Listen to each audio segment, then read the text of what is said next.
വീര്യം കുറഞ്ഞ മദ്യത്തിന്റെ നികുതി ഇളവിൽ മുഖ്യമന്ത്രിക്കെതിരെ വിമർശനം കടുപ്പിച്ചിരിക്കുകയാണ് പ്രതിപക്ഷം.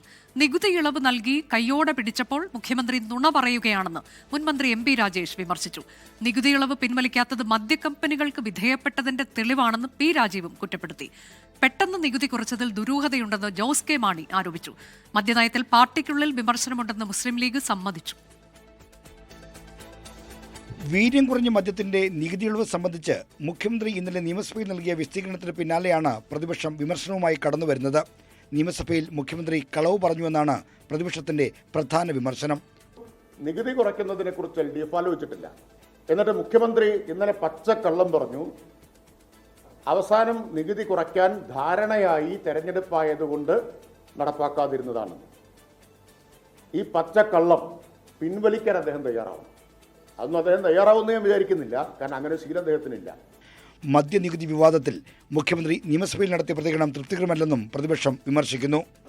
ബജറ്റിന്റെ പ്രാഥമികമായ തത്വങ്ങളെല്ലാം അറിയാവുന്ന ഒരാൾ പിന്നെ നയം തീരുമാനിക്കട്ടെ, വിൽക്കണോ വേണ്ടയോ എന്നുള്ളത് നികുതി പ്രഖ്യാപിച്ചതിന് ശേഷം അംഗീകരിച്ചതിന് ശേഷം തീരുമാനിക്കാം എന്ന് പറയുമ്പോൾ അത് അവതരിപ്പിക്കുന്ന വാചക കസർത്ത് കൊണ്ട് ജനങ്ങളുടെ മുൻപിൽ ഒരു നിമിഷം പോലും നിൽക്കാൻ പ്രാപ്തമായിട്ടൊരു വാദമുഖമല്ല. വീര്യം കുറഞ്ഞ മദ്യത്തിന് നികുതി ഇളവ് പ്രഖ്യാപിച്ചത് ഓപ്പറേഷൻ തൂഫാനെ അട്ടിമറിക്കാനുള്ള ശ്രമമാണെന്നും വിമർശനമുണ്ട്. ഒരു സ്ഥലത്ത് നമ്മൾ കാണുന്നു, ഓപ്പറേഷൻ തൂഫാൻ എന്ന് പറഞ്ഞ ഡ്രഗ്സിനെതിരെയുള്ള ഒരു ക്യാമ്പയിൻ ആഭ്യന്തരമന്ത്രിയുടെ നേതൃത്വത്തിലുണ്ട്. അതിന് വിപരീതമായല്ലേ മറ്റൊരു ചടങ്ങ് ഇവിടെ നടക്കുന്ന ഒരു നയം നമ്മൾ കാണുന്നത്. മദ്യനികുതി സംബന്ധിച്ച് പാർട്ടിക്ക് വിമർശനമുണ്ടെന്ന് മുസ്ലിം ലീഗ് നേതൃത്വവും സ്ഥിരീകരിക്കുന്നു.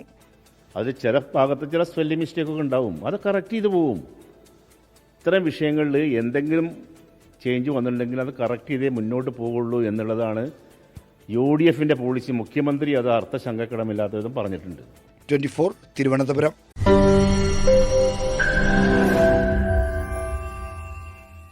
ലോകത്തെവിടെയായാലും ഏത് സമയത്തും 24 വാർത്തകളും ഓഗ്മെന്റഡ് റിയാലിറ്റി പാക്കേജുകളും എക്സ്പ്ലെയിനറുകളും വിശദമായി കാണാൻ ഞങ്ങളുടെ YouTube ചാനൽ നിങ്ങൾക്ക് സബ്സ്ക്രൈബ് ചെയ്യാം.